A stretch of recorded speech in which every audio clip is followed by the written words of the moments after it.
Ndabaramukije ubuntu bw'umwami wacu Yesu Kristo bane namwe.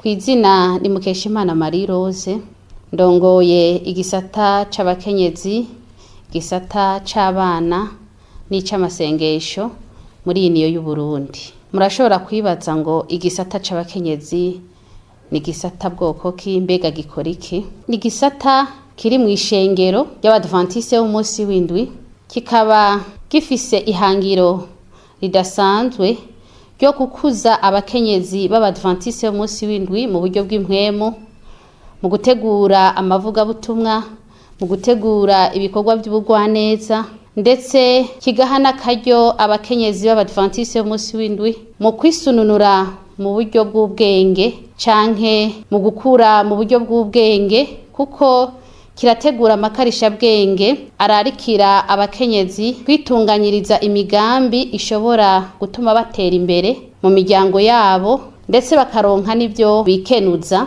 mu buzima bwabo bwa misi yose. Kiranabaha n'amakarisha bwenge adasanzwe ku buryo kuntu umukenyezi mu rugo yokwifata, kuntu atunganya ibikorwa mu rugo, ndetse n'ukuntu ashobora kurera abana mu ntumbero yo kubakuza abakuriza muri Kristo Yesu. Narirya tubona neza ko umukenyezi ari we kirumara mu rugo ku ndero y'abana.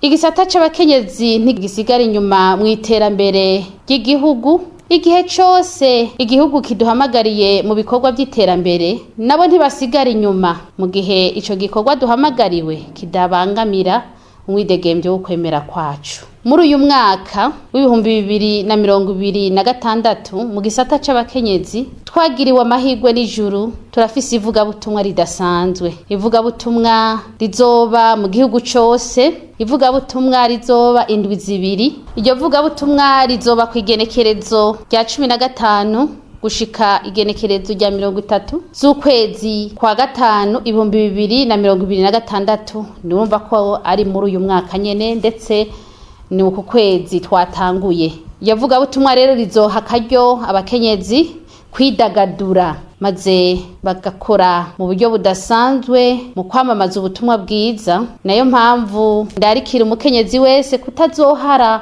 muri ico kiringo Imana iturungikiye c'inzahabu, kandi nkongera nkararikira umuntu wese atwumviriza kugira ngo aza dushigikire, kugira ngo dushobore kwamamaza ubutumwa nk'uko ariyo nshingano yacu. Tubona muri Matayo 28 akarongo ka 19 ngo nuko nimugende mu mahanga yose mubwire abantu ubutumwa bwiza, abemera mu babatize mu izina rya Data n'iry'Umwana n'irya Mpwemu Yera. Kandi Yesu yasezeranye ngo dore ndi kumwe namwe gushika ku muhero w'isi. Bakenyezi rero ntimutinye, Yesu Kristo ari kumwe natwe. Kandi ndabasabe guhera ubu turarika abashitsi, bashinga ntahe, ndabararikira mudushigikire, abana mudushigikire, urubyiruko imisore mudushigikire, kugira ngo irivuga butumwa rize rigire ubwako budasanzwe, hama imitima y'abantu benshi iriko irafata byizigiro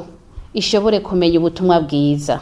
Icivugo kizoranga iryo vuga butumwa kigira giti: intambara itaboneka, gusubira kubaka ibicaniro mu miryango. Urashobora kwibaza nti mbega ni kubera iki tuvuze ivy'intambara? Iyi ntambara ni ya yindi yatangura muri Edeni, aho Imana imaze kurema ibintu byose tubona aha kw'isi, maze igaheraheza kurema umuntu ndetse ikamuha n'umufasha, baba ari abantu banezerewe kandi ari amahoro. Satani ntiyigeze abinezerererwa, yaje gutera intambara muri urwo rugo, maze atuma barenga ibwirizwa ry'Imana. Nyuma baje gucumura, ariko Imana ishimwe, umuvumo w'icaha twarawukuweko kubw'amaraso ya Yesu Kristo. Intambara ariko irabandanya kuko Satani ntiyigeze ahagarara. Ni nayo mpamvu aguma ateza ibibazo mu ngo zacu. Muri kino gihe ingo nyinshi zirafise ibibazo, ariko muhumure, Yesu yaranesheje. Ni nayo mpamvu turonse aka karyo